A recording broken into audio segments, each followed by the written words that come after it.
Sir, language हमारी पहचान, culture, pride. India में ये पहली आवाज है जो हम सुनते हैं माँ की लोरी में। पर जब यही लैंग्वेज बंटवारे की वजह बनती है तो सवाल उठता है, क्या हम अपनी भाषा से प्यार कर सकते हैं बिना दूसरों से नफरत किए? लैंग्वेज को जोड़ना चाहिए, तोड़ना नहीं। लैंग्वेज से गहरी भावनाएं जुड़ी होती हैं और पॉलिटिशियंस ये जानते हैं।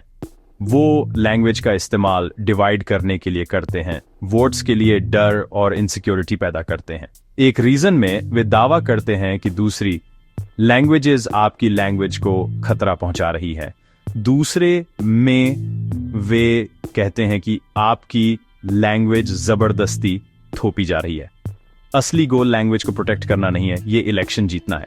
लैंग्वेज प्रोटेस्ट शायद ही कभी जॉब्स या सेफ्टी जैसी रियल प्रॉब्लम्स को सॉल्व करते हैं। जब हम साइन बोर्ड सर बहस करते हैं तो रियल इश्यूज को या नजरअंदाज कर दिया जाता है। हमें इस खेल को समझना होगा और रियल आंसर्स की डिमांड करनी होगी। जॉब्स, एजुकेशन, हेल्थ केयर, अपनी लैंग्वेजेस को पॉलिटिक्स में मोहरा न बनने दें। इसे रोकने की पावर हमारे हाथों में है।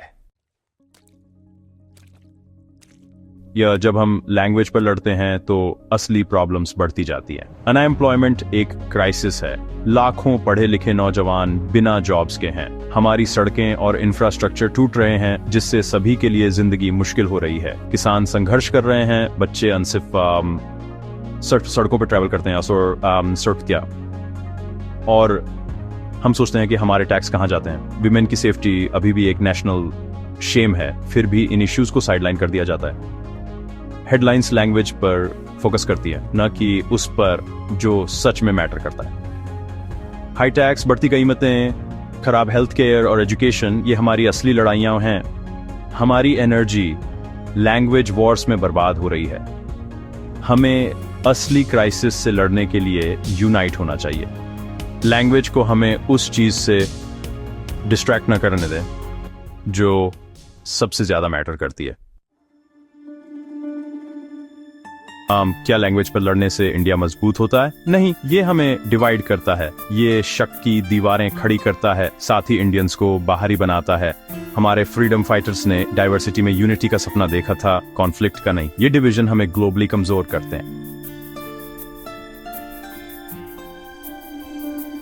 इन्वेस्टर्स और नेशंस हमारी इंस्टेबिलिटी देखते हैं। इंटरनली ये मौकों को लिमिटेड करता है और डिस्क्रिमिनेशन का डर पैदा करता है। एक दूसरे से सीखने के बजाय हम लैंग्वेज और रीजन के आसपास पिंजरे बनाते हैं। ये हम सभी के लिए एक नुकसान है।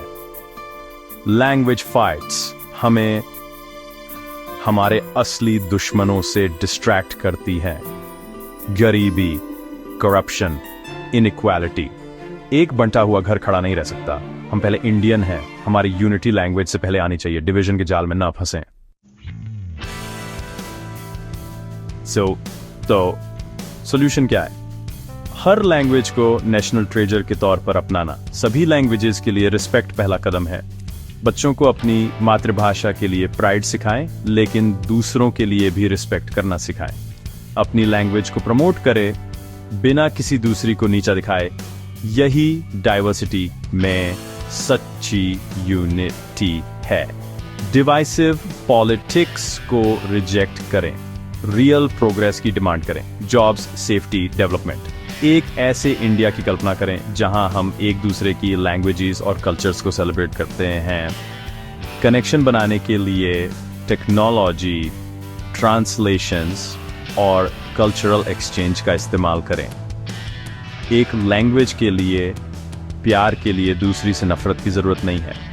चॉइस हमारी है, बढ़ते रहें या एक बेहतर फ्यूचर के लिए यूनाइट होकर खड़े रहें। सभी के लिए जॉब्स, सेफ्टी, प्रॉस्पेरिटी की डिमांड करें। सभी लैंग्वेजेस का रिस्पेक्ट करें। अपने देश से प्यार करें। यूनिटी चुनें। सिर्फ एक यूनाइटेड इंडिया ही एक स्ट्रांग इंडिया हो सकता है। जय हिंद।